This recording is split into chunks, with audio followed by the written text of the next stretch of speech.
Yo os revelaré, como decía, los misterios de la voluntad de Dios. Estamos aquí y el Señor tiene algo especial para nosotros esta mañana. Y muchas veces preguntamos, ay, ¿qué tal la reunión? Y hay reuniones en las que el Señor nos... Señor les bendiga.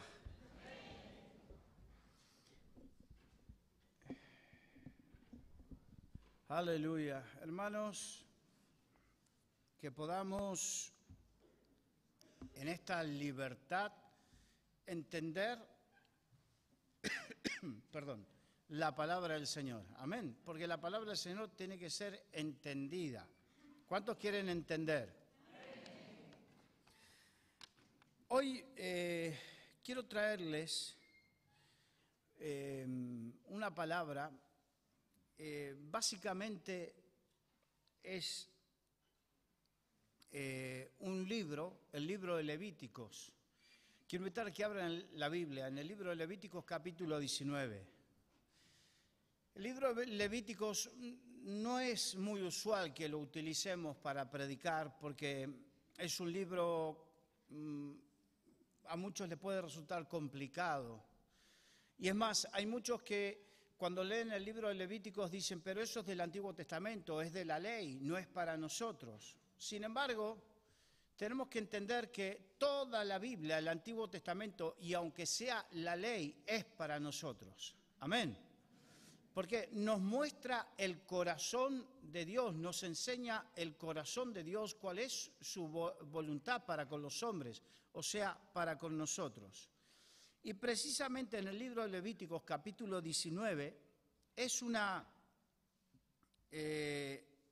explicación práctica de los mandamientos del Señor y de, digamos, la aplicación práctica de los mandamientos de Dios a las situaciones diarias de la vida. Amén. Porque si hay algo que quiero que entendamos y que muchas veces no se entiende bien, es que la Biblia tiene una aplicación práctica en el día a día. Por eso la Biblia nos enseña que no debemos ser solamente oidores de la palabra, sino hacedores. Por lo tanto, aún las enseñanzas del Antiguo Testamento, aún en las enseñanzas de la ley mosaica, tienen una aplicación práctica en nuestra vida. Por eso tenemos que entenderla y comprenderla. Y yo quiero que vayamos porque el libro de Levítico, el capítulo 19 es un poquito largo y no creo que lo demos todo, pero yo quiero hoy traer esta enseñanza porque es de bendición para nuestras vidas. Dice, en el capítulo 1 dice, habló Jehová a Moisés diciendo, ya en el capítulo 1, solo en esa frase tenemos que entender que es palabra de Dios. Amén. Que no es, si bien Moisés habló, pero no habló lo que él dijo. Por eso esto es lo mismo que cuando en el Nuevo Testamento dice que toda palabra es inspirada por Dios y útil para corregir, para enseñar, para redarguir, para instruir en justicia, a fin de que el hombre de Dios esté preparado para toda buena obra. Así que el Nuevo Testamento fue inspirado por Dios, pero el Antiguo Testamento también fue inspirado por Dios. Amén. Entonces aquí es Dios que le habló a Moisés. ¿Para qué? Versículo 2. Habla a toda la congregación de los hijos de Israel. O sea que Dios le habló a Moisés para que le hable al pueblo. Entonces, esta palabra no es que Dios le habló a Moisés para que Moisés se la calle, sino para que le sea una enseñanza a todo el pueblo. Y hoy, en el siglo XXI, a miles de años de este acontecimiento, esta palabra sigue siendo real, eficaz. Y dice, y diles, santos seréis porque santo soy yo, Jehová vuestro Dios. Cada uno temerá a su padre y a su madre, y mis días de reposo guardaréis. Cuando habla de temer al padre y a la madre, no está hablando de tener miedo. Así como tampoco habla cuando dice la Biblia que el principio de la sabiduría es el temor de Jehová, no implica tener miedo, no implica estar aterrorizado, implica tener en cuenta, respeto y tener en cuenta. Y fíjense qué importante que es, porque una de las cosas que se está perdiendo hoy en día es el respeto de los hijos hacia los padres. Y hay que tener en cuenta que el primer mandamiento con promesa dice, ¿cuál es? Honra a tu padre y a tu madre y tendrás largura de días sobre la tierra. Y es algo que tenemos que tener en cuenta. Miren, hermanos, los sociólogos, los psicólogos, las entidades en este momento están teniendo grandes problemas con respecto a la relación entre padres e hijos. Pero ¿saben por qué? Porque la humanidad ha dejado de lado la palabra de Dios. Porque si tenemos en cuenta la palabra de Dios nos habla básicamente, en este caso, de la relación de los hijos, cómo tiene que ser con sus padres. Así que yo le voy a hablar ahora a aquellos que son hijos aquí y que tienen sus padres. Hijo de Dios, quiero decirte que si verdaderamente quieres ser un hijo de Dios, lo que Dios te está hablando hoy es cómo es tu relación con tus padres. Claro, hay algunos que están diciendo, ¿por qué no habré traído a mi hijo? Yo sé que algunos estarán pensando, justo hoy no viene, justo hoy no viene. Bueno, la cuestión es que debemos entender que muchas cosas también en la vida cosechamos lo que sembramos. ¿Cómo fue tu relación con tu padre, con tus padres? ¿Los respetaste, los honraste? Porque lo que el hombre siembra, eso cosechará. Así que hay algunos que de repente tú estás diciendo, ¿por qué mi hijo no escucha? ¿O por qué? O voy a comprar la grabación de esto y se la voy a llevar a mi hijo y se la voy a mandar, se la voy a poner en el móvil, en el Facebook, en el WhatsApp, día, mañana, tarde y noche, a ver si escucha y presta atención. Y yo te diría, no está mal, pero primero aplícate el cuento. Amén. Y quizás si te aplicas el cuento tendrías que hacer alguna llamada, escribir alguna carta, hacer alguna visita a tus padres para pedir perdón por todas esas rebeliones. Cierto que aquí no hay ninguno que haya sido rebelde a sus padres. Ninguno, ¿no? Estoy seguro. Aleluya. Claro, es que yo estoy acostumbrado a otra gente que esos sí son rebeldes a más no poder. Pero usted tiene una cara de gente buena que echa para atrás.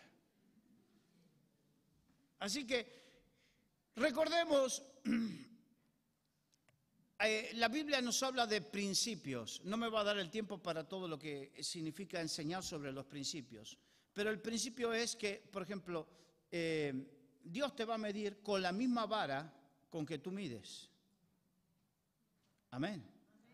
O sea, eso tenemos que entender que, y aplicándolo, la aplicación práctica a este tema es, ¿tú quieres que tus hijos te respeten? ¿Sí o no? ¿Los respetas tú a ellos? Cuidado. ¿Has respetado tú a tus padres? ¿Respetas tú a las autoridades que te fueron puestas, tanto sea en el trabajo o en la iglesia, la obra del Señor? Aleluya. Son principios espirituales.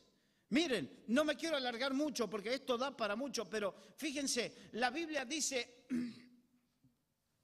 que, les voy a hacer una pregunta. ¿Cuándo fue bíblicamente la primer rebelión que hay?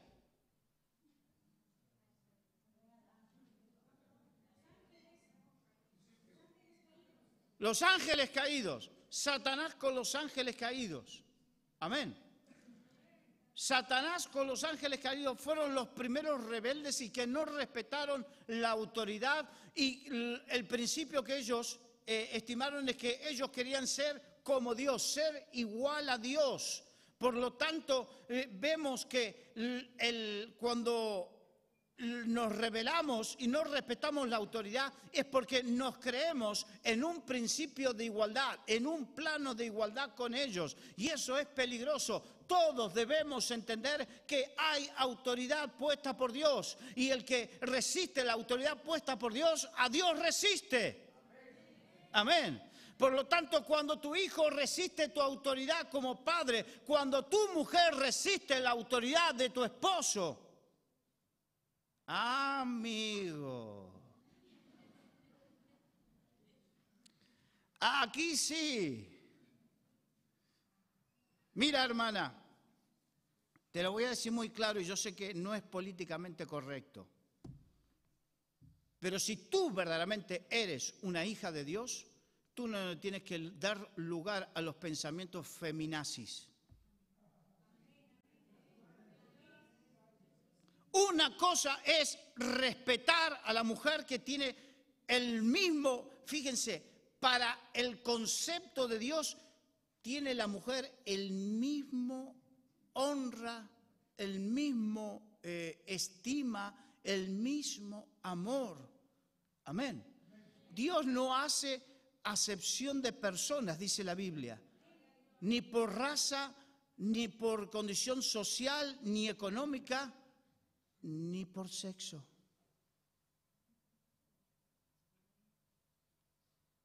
Pero estableció diferentes funciones.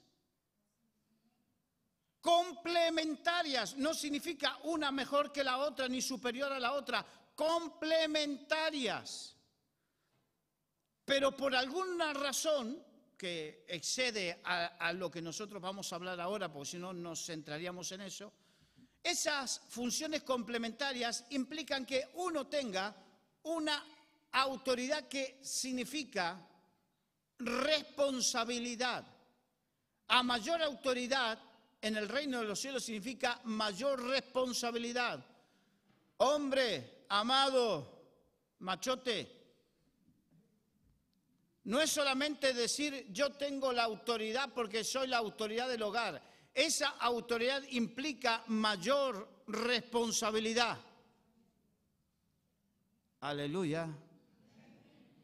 ¿Están aquí, hermanitos? ¿Sí o no? Aleluya. A ver, pues sonrían que Jesús les ama. Significa que tienes que tener los pantalones bien puestos. Pero no para decir, aquí mando yo, sino para ser el primero en dar el ejemplo, para ser el primero en proteger, el primero en asumir las responsabilidades de la vida. Aleluya. Y tú, amada, hay algunas que son expertas en decir, sí, mi esposo es la cabeza de mi hogar y yo soy el cuello que lo doblo. Y no es así. El cuello no tiene que ser para doblarlo, para inclinarlo. El cuello tiene que ser para sostenerlo. Amén. Y los dos son uno. No es que uno es mayor que esa competencia que el diablo ha puesto. No proviene de parte de Dios. Por lo tanto, volviendo al consejo, mi hermana, deja los consejos de este mundo de lado. Deja las reivindicaciones de este mundo de lado. Miren, nosotros vamos a ir leyendo y espero que hagamos a tiempo. Si no hago a tiempo, léanlo en casa, que no les va a morder el libro de Levítico. No duele. Dile a que está lo tuyo, el libro de Levítico no duele. Amén, no duele. No se te van a anudar las neuronas por leerlo. Lee el capítulo 19 y vas a encontrar que muchas de las cosas que el mundo tiene como reivindicaciones sociales, ocuparse de los débiles, de los pobres y todo eso, ya estaban como cosas de la sociedad moderna, ya estaban hace 5.000 años puestas en la Biblia. dadas por Dios. Aleluya, ¿están aquí? 5.000 años. No es que es algo nuevo que se le ocurrió a los movimientos de reivindicaciones sociales y todo eso. Ya estaba en la palabra de Dios. Aleluya.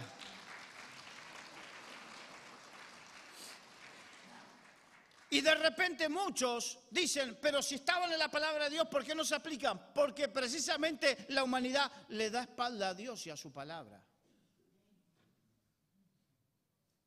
La culpa no es de Dios, la culpa es del que no aplica lo que Dios dice. Amén. Hay muchos que dicen, pero si Dios existiera, no habría pobreza. Dios existe, la pobreza no la creó Dios, la creó el hombre con su egoísmo, con su maldición, con su pecado. Si hubiese Dios, no habría guerra. ¿Acaso Dios disparó un fusil? ¿Tiró una bomba? ¿Apretó un botón? No. Además, Dios dice que debemos amar, que debemos perdonar, un montón de cosas, que debemos pasar por alto las ofensas. ¿Y por qué no lo hace el hombre? Porque dejan de lado a Dios. Amén. Y dice, cada uno temerá a su madre y a su padre. Dice, yo Jehová vuestro Dios, no os volveréis a los ídolos, ni haréis para vosotros dioses de fundición. Miren, hermano, la idolatría. Yo sé que de repente hay muchos aquí que dicen, pero yo no soy católico para estar en idolatría. Discúlpenme, pero tenemos idolatrías modernas. Amén. Tenemos la idolatría al yo, al narcisismo. Tenemos la idolatría futbolística de los deportes. Tenemos la idolatría. Y si no, fíjense, y vamos a cosas concretas. Cosas concretas. Tú que eres del Madrid, ¿qué pasa si te hablan más del Madrid? ¿O si pierde el Madrid? O a los del Barça, por nombrar algunos. Hay gente que cuando pierde su equipo, no me hables, no. ¿Han encontrado esos?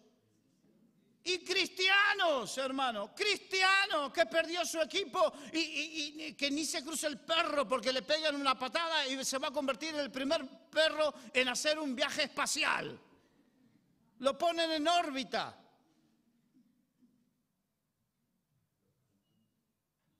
Los cantantes. La música, para muchos el ídolo es la música, de tal manera que hoy la gente va zombie por la calle y de repente entre el móvil y la música van zombie por la calle y tú que conduces tienes que hacer malabarismos para no atropellar a alguien.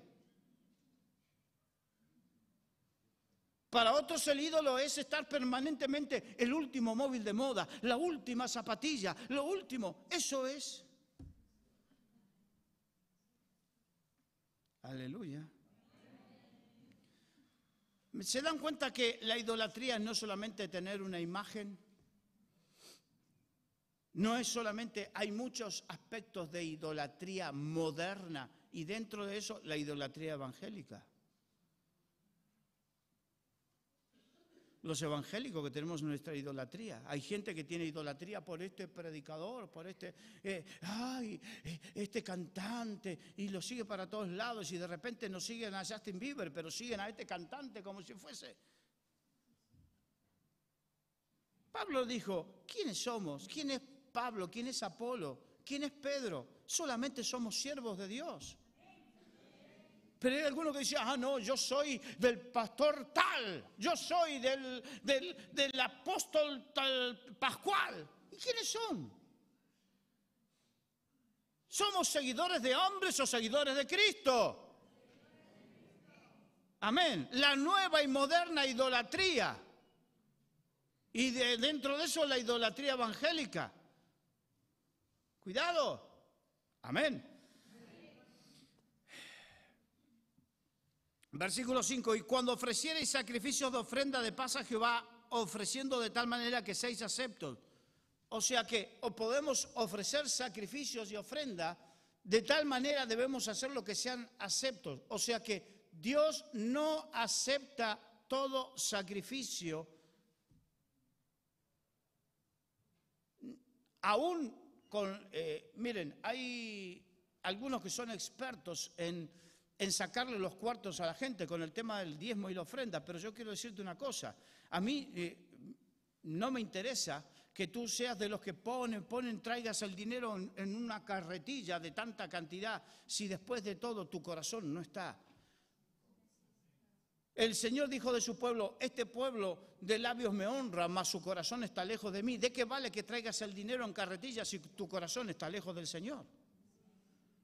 Y de tal manera que dice, antes de ofrecer sacrificio delante de Dios, ve y ponte a cuenta con tu enemigo. ¿De qué vale que traigas el dinero en carretilla o que seas de los que está todo el día sirviendo al Señor si de repente tu corazón no está para perdonar, no está para olvidar los pecados, no está para reconciliar, no está para estar en unidad con los demás?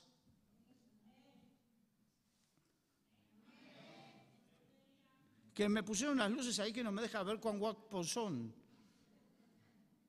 Amén. Entonces, hermano, lo que el Señor nos plantea es revisemos nuestro corazón. ¿Qué estamos haciendo? El sacrificio que le estamos dando puede ser o no puede ser agradable a Dios. No por el hecho de hacer el sacrificio, no por el hecho de dar, no por el hecho de servir, no por el hecho de trabajar, no por el hecho significa que por sí mismo agrada a Dios. Agrada a Dios si el corazón que tenemos está de acuerdo con el Señor.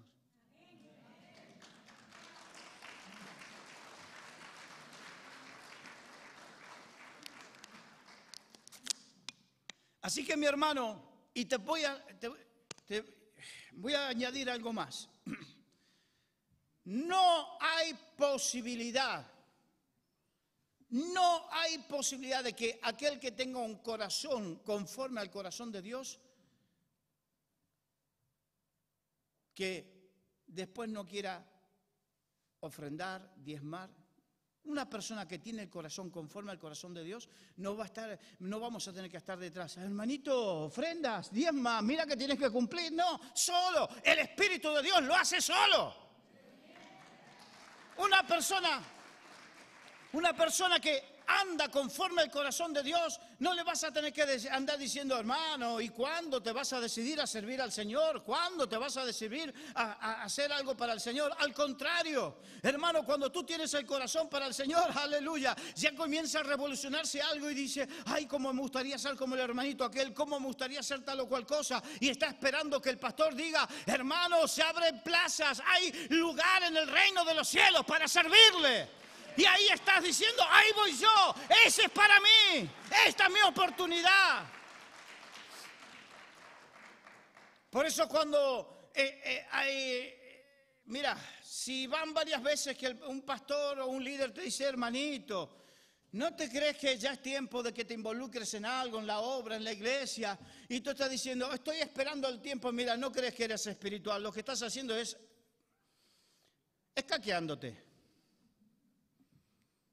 Porque tu corazón no está con las cosas del Señor. Cuando tu corazón está con las cosas del Señor, tú estás deseoso, anhelante, deseando, Señor, ¿qué puedo hacer? Y aquí no importa la edad ni la condición.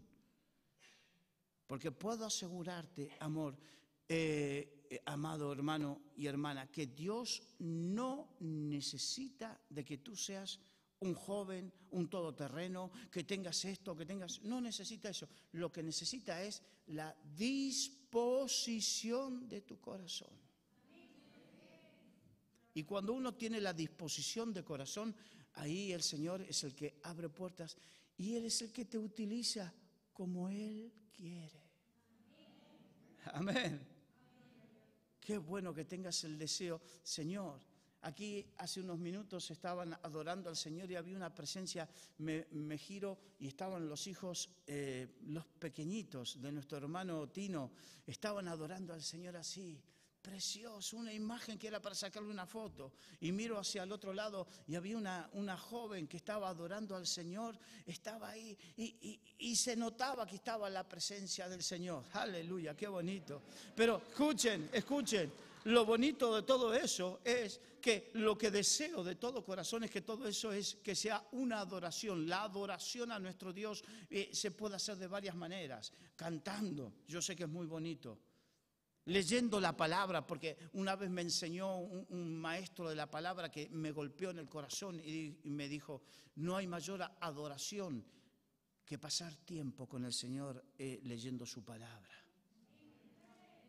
Y también he aprendido que uno puede adorar al Señor sirviéndole, teniéndole un corazón. ¿Cómo voy a adorar a Dios y ser un adorador del Señor si no tengo un corazón para servirle? El verdadero adorador tiene un corazón para decir, heme aquí para lo que sea. Para limpiar el baño, para barrer la alfombra, para lo que sea, hermanos. ¡Aleluya! ¿Cuántos lo creen? Por lo tanto, cuando uno tiene un verdadero corazón para el Señor, busca darle a Dios la mejor ofrenda de labios, de manos, de hechos, de tiempo, lo mejor, no lo que me sobra.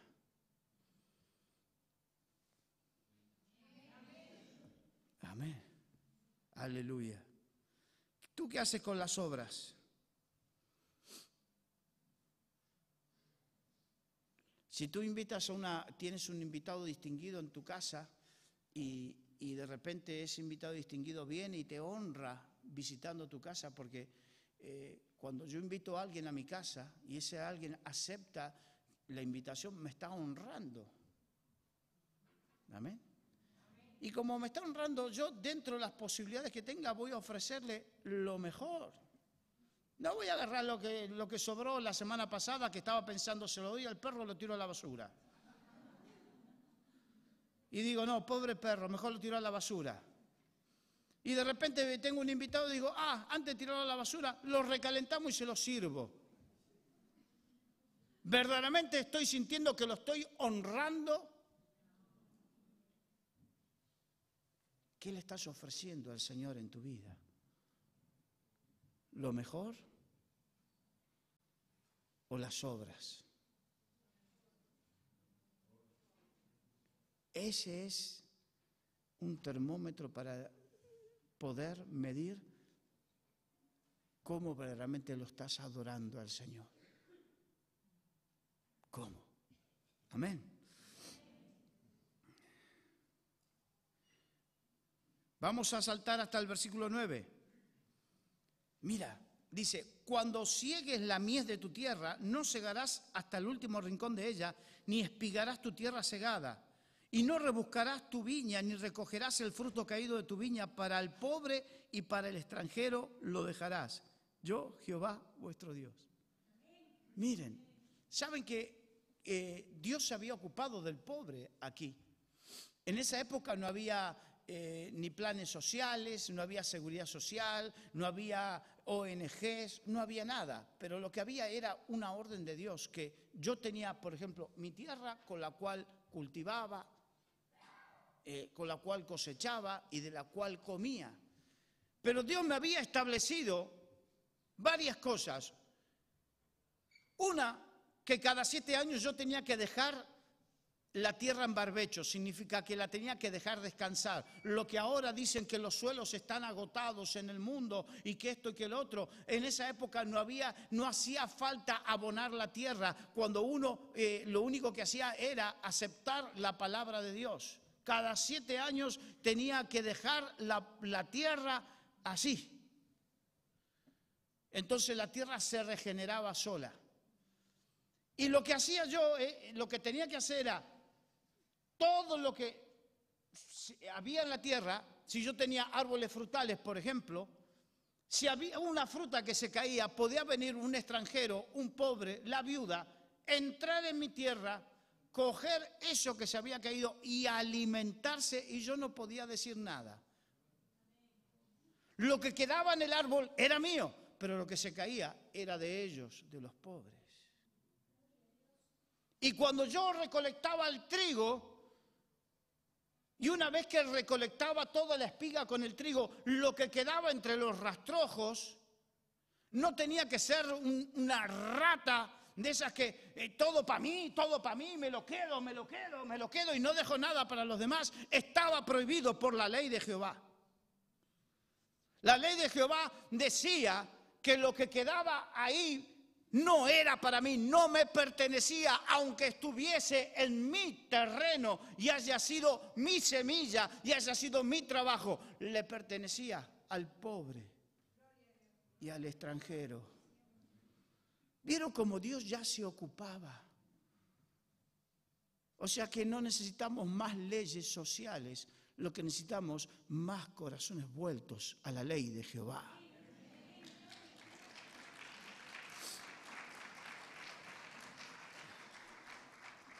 Y fíjense, miren, capítulo 11. Aquí Dios nos va a establecer, a partir de lo que hemos leído, nos está estableciendo cómo nos tenemos que interrelacionar entre nosotros. Dice, no hurtaréis. Amén. Ahora, fíjense, hay una diferencia entre robo y hurto. El robo, digamos, es cuando alguien quita algo al otro con violencia. Entonces, eso queda manifiesto. Y está mal. Pero aquí hay algo muy específico. Dice, no hurtaréis. ¿Qué significa el hurto? El robo, pero disimulado. Es cuando una persona le quita la cosa a la otra sin que ésta se dé cuenta porque se le olvidó, porque la descuidó o por el descuido. Amén. Y lamentablemente hoy en día, pleno siglo XXI, muchas veces hay, y aún entre el pueblo de Dios, gente que si el otro se descuidó, gloria a Dios, Dios me prosperó. ¿Qué Dios te prosperó si tú?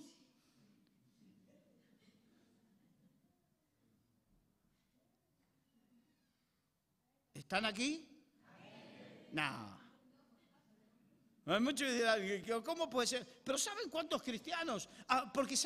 Porque tenemos aún la mentalidad vieja. Y la Biblia dice, renovaos en el espíritu de vuestra mente. Cuando leemos la palabra de Dios, dice que el agua limpia de la palabra limpia nuestra mente y nuestro corazón. Entonces ya no vamos a estar en hurto. Ya no nos vamos a interesar si a alguien se le cayó la cartera. No digo gloria a Dios, sino que me preocupo en devolver esa cartera. Si a alguien se olvidó algo, me preocupo en devolver eso que se olvidó. Aleluya. ¿Están aquí?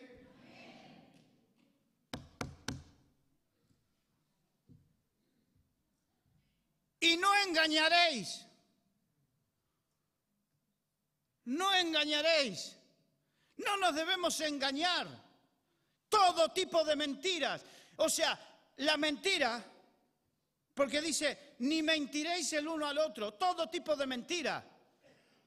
Lo que procura es engañar el conocimiento del otro porque lo que quiero sacar es un provecho que no merezco. En algunos casos económicos, en otros casos afectivos, en otros casos de condición, de reconocimiento, de lo que sea. Y aquí dice, no engañaréis ni mentiréis. Los hijos de Dios tenemos que tener en cuenta porque los mentirosos no entrarán en el reino de los cielos. Es muy complicado esto. Yo sé que no les cuesta aplaudir, pero tenemos que hablarlo. Que no es cuestión de que si me gano o no me gano o dejo de perder un prestigio o lo que sea. Aquí puedes perder algo mucho más importante que un prestigio. Aquí lo que puedes perder es tu salvación.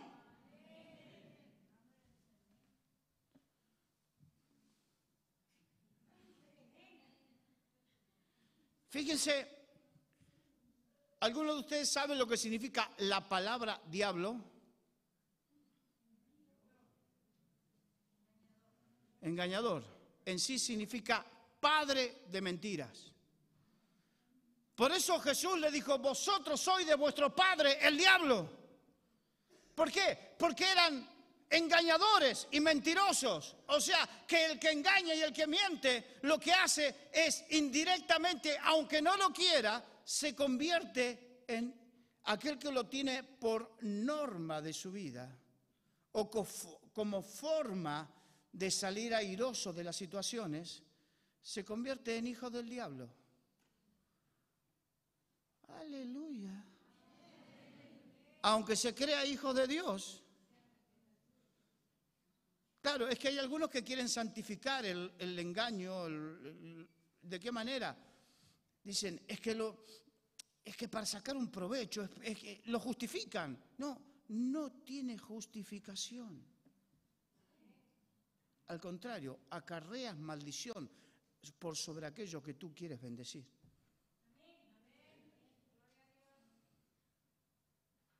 En la obra de Dios, en la iglesia, si tú tienes el afán de bendecirla, no puedes, o sea, si tú cometes este tipo de cosas, en vez de bendecirla, lo maldices.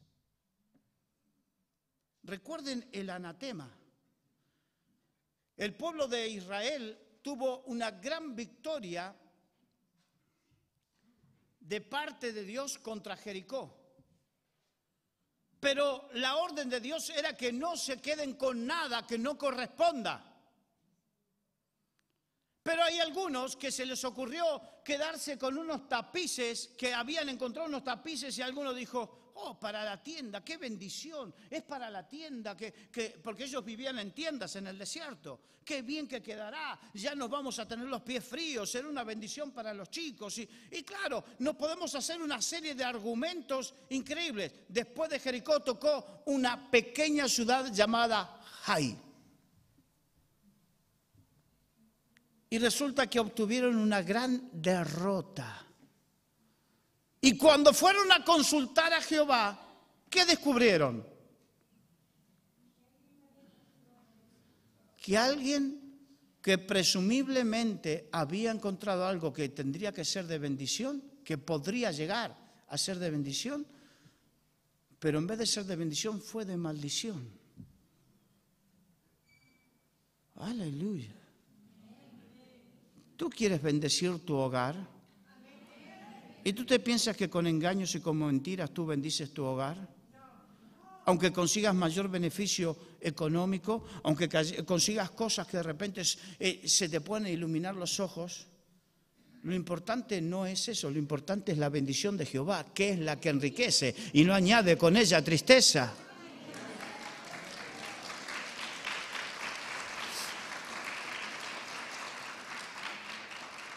Quizás tú estás deseando bendecir, pero tus acciones maldicen. Aleluya. ¿Están aquí? Miren que esto es para poner por obra la palabra de Dios en cuestiones prácticas. Esto es pragmatismo puro y duro. Y no juraréis falsamente por mi nombre, profanando así el nombre de tu Dios. Hay algunos, vamos al ámbito cristiano, y dice, te lo digo en el nombre del Señor, que está Dios aquí presente.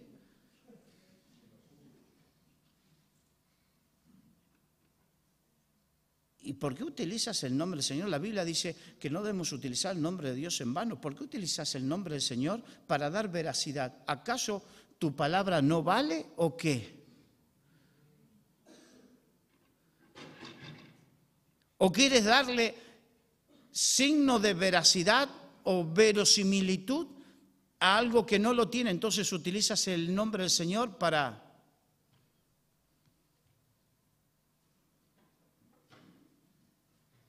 ¡Qué silencio! Recordemos que los hijos de Dios tenemos que ser personas de palabra, que nuestro sí sea sí y que nuestro no sea no. Por lo tanto, no tenemos que andar utilizando en vano el nombre del Señor, porque eso ofende a Dios. Amén. Aleluya. ¡Qué bendita! ¡Qué gente buena! Mira, ahora, vamos al versículo siguiente. No sé qué hora es, a ver. Seguimos, ¿no? No oprimirás a tu prójimo, ni le robarás. No retendrás el salario del jornalero en tu casa hasta la mañana. Oh, aquí estamos hablando de cómo debe ser nuestra relación sociolaboral con nuestro prójimo. Saben que en muchos años de pastor que llevo, muchos años, una de las cosas más difíciles es tratar con hermanos que trabajan el uno con el otro. Es de lo más difícil. Hermanos que dicen, yo tengo trabajo para dar, y dicen, pero no quiero a nadie de la iglesia, porque los de la iglesia en muchos casos son de los peores, son de los que más se escaquean, son de los que incumplen, son de los que dan mal testimonio, los que faltan, los que se toman el hecho de que como yo soy su patrón, pero como soy hermano de la iglesia, es como que se toman la mano, el brazo, el codo, el hombro, todo. Suele suceder eso. Y del otro lado también. Del otro lado también.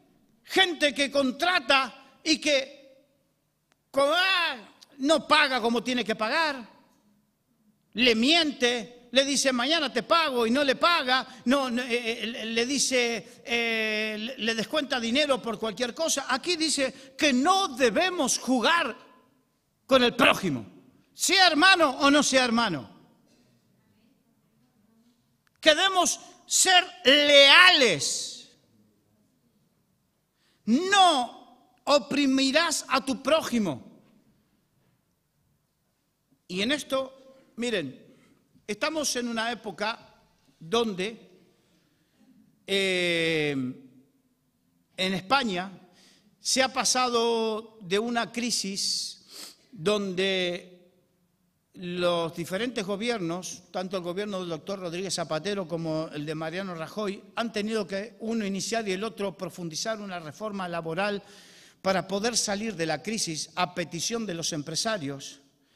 Pero resulta que ahora que las exportaciones están a tope y se venden más que nunca, y que hay cada año se está rompiendo el récord de cantidad de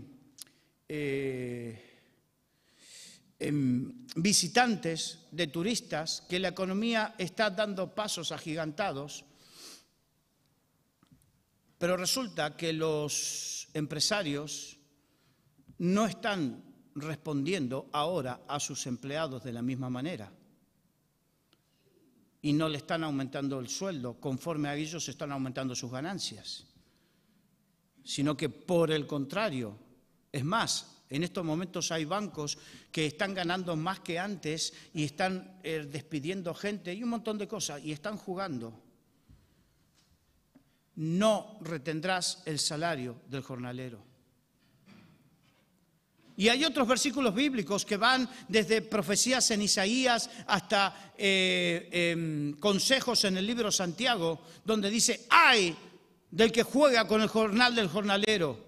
Y dice, habéis habitar de vosotros solos en toda la tierra. Y muchos otros donde habla de las injusticias que se pueden cometer de uno y otro lado. O sea, de los trabajadores hacia sus patrones y de los patrones hacia sus trabajadores. La Biblia trata de todo eso. Y la Biblia habla muy específicamente y dice que Dios está en contra de las ganancias injustas. Por eso quiero decir hoy, porque una de las cosas que se está necesitando son profetas de Dios que digan lo que Dios dice, y lo que Dios dice está en su palabra, y aquellos que quieren jugar con el jornalero, que quieren jugar con el trabajador, yo no voy a ser el predicador sindicalista, simplemente voy a hacer lo que dice la palabra de Dios. Dios está en contra de los que juegan.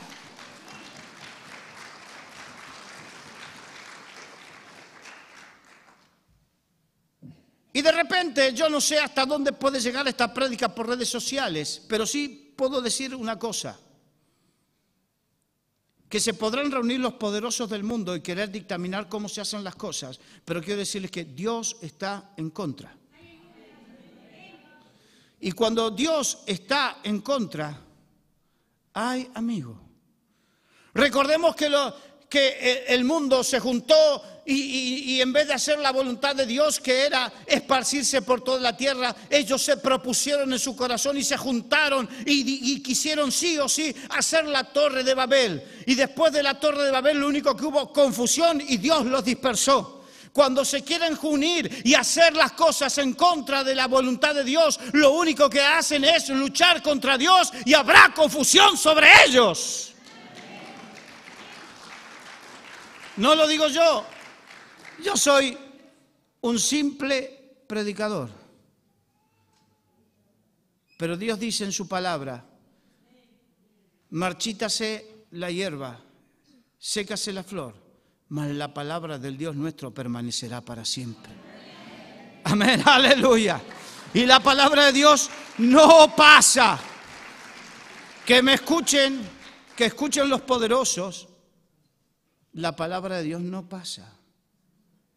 Podrás pasar de los gobiernos, podrás pasar de los movimientos, podrás pasar de la gente, podrás reírte y burlarte, pero de Dios no. Y un día, todos, pobres, ricos, blancos, negros, hombres y mujeres, grandes, pequeños, todos tendremos que rendir cuentas delante de Dios. Y ese día ni tus millones, ni tus contactos, ni tus chanchullos te podrán salvar delante del Dios del cielo.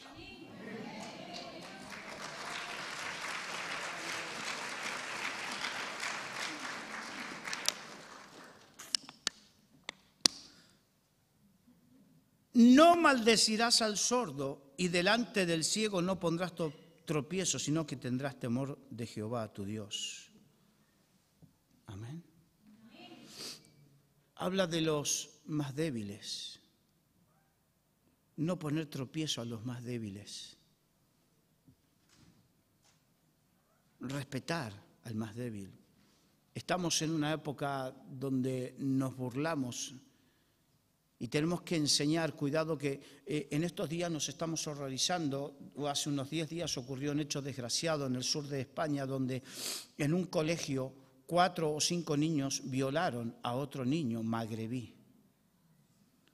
Estamos viendo que de repente grupos hacen bullying acerca de otros. Eso es ejercer violencia, terror, dominio sobre los más débiles. Y aquí habla el Señor de los más débiles. No pondrás tropiezo. Y hay que tener mucho cuidado con eso. Y no solamente con eso, porque Dios no se complace no solamente con los que lo hacen, no se complace con los padres que son permisivos con todo eso. Padre, ¿tú eres permisivo con tus hijos cuando ves todo ese tipo de cosas? Y eres de los que dicen, pero son cosas de niño. Son cosas de niño cuando le ocurren a otro. Pues si le ocurre a tu niño, ¿son cosas de niño? Dios no se complace ni con los que lo hacen, ni con los que le ríen las gracias, ni los que lo miren. Y quiero dar otro mensaje. En estos momentos, la sociedad española está muy indignada con una resolución del Tribunal de Derechos Humanos de Estrasburgo, porque condenaron a España 50.000 euros. No es mucho dinero, pero más que nada es la condena, porque condenaron a España porque en el año 2004, ¿se acuerdan del atentado que hubo en la T4 de Barajas? Donde murieron 2 ciudadanos, en este caso eran ciudadanos ecuatorianos, pero murieron 2 ciudadanos, 2 personas, por un atentado de ETA, cobarde, vil. Y después de la investigación,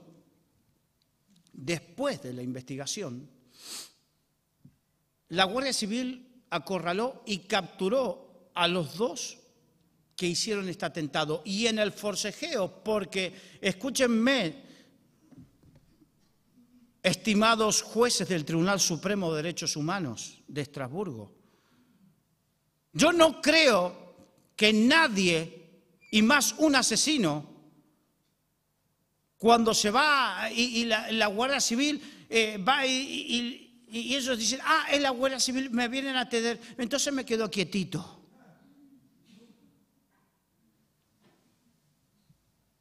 Entonces, como estos forcejearon, en el forcejeo hubo una lesión a uno de estos etarras, asesinos. No estamos hablando una persona con su ideología, no, esa ideología extremista la llevó a matar. La justicia española en todas sus instancias condenó, pero resulta que estos asesinos denunciaron a la Guardia Civil por trato inhumano, por lesiones, por maltrato, cuando ellos en todos los foros y en todas los manuales que se le ha capturado, ellos tenían por norma denunciar este tipo de actos. Entonces la justicia española desestimó toda esta denuncia, pero ellos fueron a Europa y en Europa les prestaron atención. Quiero decir, señores jueces, ustedes son unos hipócritas. Y podrán utilizar el poder de su toga aquí en esta tierra, pero con este tipo de cuestiones están perdiendo toda autoridad moral. Una cosa es que tengamos que tener misericordia del preso, tengamos que tener misericordia de esas personas, pero otra cosa es que cometan injusticias. Y los jueces suelen cometer injusticias, no en todos los casos. Pero quiero decir que delante de Dios hay un juez superior, en el que quizás ustedes no creen, pero porque, y voy a dar un ejemplo, los etarras dicen que no creen en la justicia española, no creen en ese juzgado, sin embargo, ese juzgado, por más que no crean, tiene la autoridad para sentenciarlos. De la misma manera, aquellos que dicen que no creen en Dios, que Dios no existe y que Dios no tiene autoridad, no importa, todos tendremos que rendir cuenta delante de Dios y aún de estas injusticias. Y allí no podrás presentar ni tus credenciales ni tus togas. Amén. No, miren, capítulo 15. No harás injusticia en el juicio, ni favoreciendo al pobre, ni complaciendo al grande. Con justicia juzgarás al prójimo. ¿Cómo hay que juzgar? Con justicia. Más allá de ideologías, más allá de conveniencias, más allá, todo lo demás se llama prevaricación. Amén. Y aún nosotros, aunque no seamos jueces, en nuestra vida común, en nuestra relación con el que está al lado nuestro, las cosas que tenemos que juzgar, las debemos juzgar sin injusticia, sin favorecer al pobre ni complacer al grande, con justicia. No viendo el provecho que puedo sacar de este. O como este es un mindún, un insignificante, no importa si le hago alguna injusticia a favor del otro, porque del otro sí puedo sacar algo. No, no. Debe prevalecer en nosotros. Si está el Espíritu de Dios en nosotros, debe prevalecer el sentido de justicia. Y movernos por esa justicia. Amén. Yo sé que muchas veces solemos tener más afinidad con unos que con otros, ¿sí o no? Nos cae mejor unos que otros. Pero cuando tenemos que juzgar una situación, no debe prevalecer eso, sino que lo que debe prevalecer es lo justo, porque eso es lo que agrada a Dios. Aunque tengas que favorecer a aquel que te caiga mal o a aquel con quien tengas menos relación, pero lo justo es lo justo delante de Dios. Amén. No, dale fuerte el aplauso al Señor.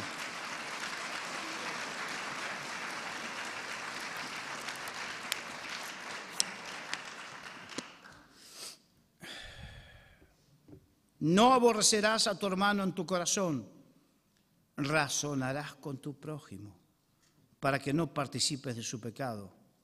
No te vengarás ni guardarás rencor a los hijos de tu pueblo, sino que amarás a tu prójimo como a ti mismo. Esta es el resumen.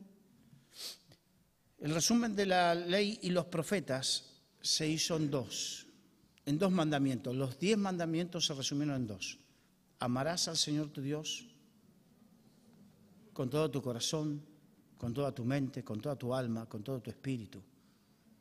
Y a tu prójimo, en esto se resume toda la ley de Dios. Amén. Le damos un fuerte aplauso al Señor.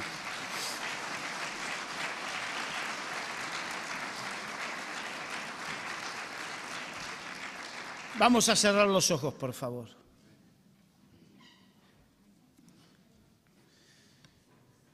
Señor, quiero darte gracias por tu palabra, porque tu palabra es fiel y verdadera, porque tu palabra es pura, Señor, es santa, y tú nos haces andar a la luz de tu palabra, Señor.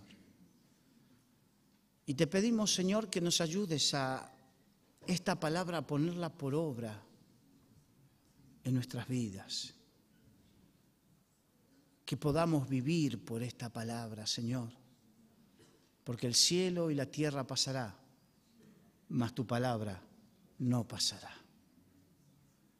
Porque, Señor, un día todo lo que vemos dejará de existir y dejará de ser, pero, Señor, tu palabra permanecerá. Señor, ayuda a enderezar nuestros pasos por tu palabra. Y como dice el Salmo 119, que lámpara es a mis pies tu palabra y lumbrera mi camino, que podamos ser alumbrados por esta luz maravillosa que es tu palabra. Gracias te damos, Padre. Bendice a mi hermano y a mi hermana de manera que lo torcido se enderece. Si hay algo que hay que enderezar, ayúdale. Y a mí también, Padre. En el precioso nombre de Jesús. Amén. Dale fuerte el aplauso al Señor.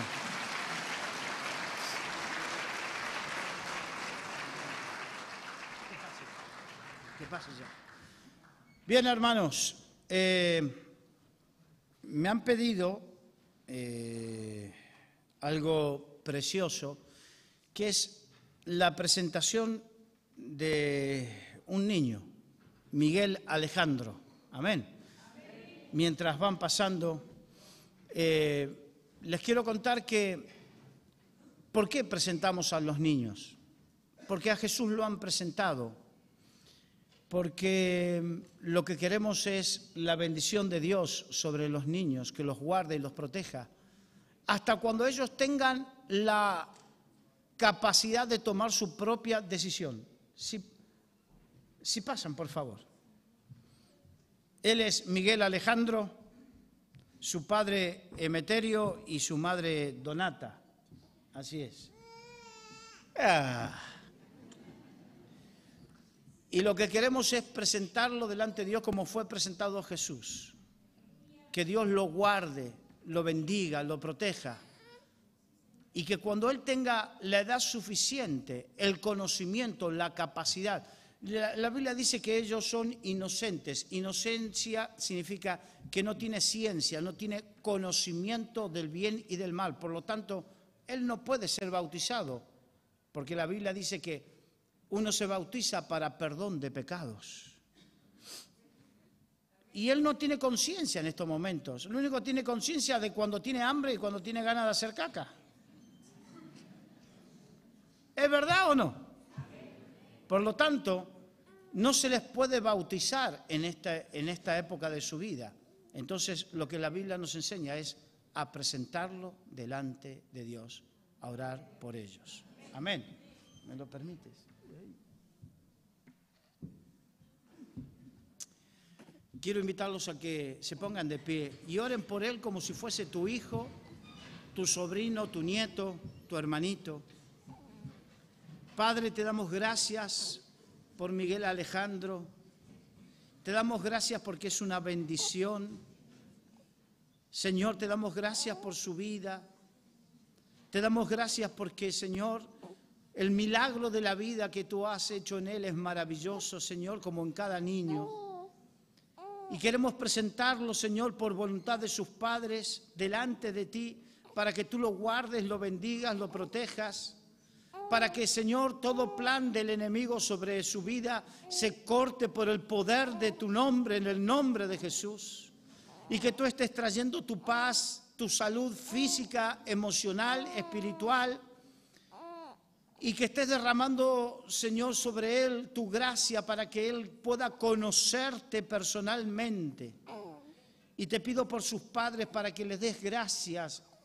Tu gracia a él como padre y a ella como madre para criarlo en el temor de ti, Señor. Gracias te damos en el precioso nombre de Jesús. Amén. Y amén. Bonito. Qué bonito que el Señor les bendiga. Amén. Aleluya. Dios te bendiga. Dios te bendiga. Bueno, le damos un fuerte aplauso al Señor. Aleluya.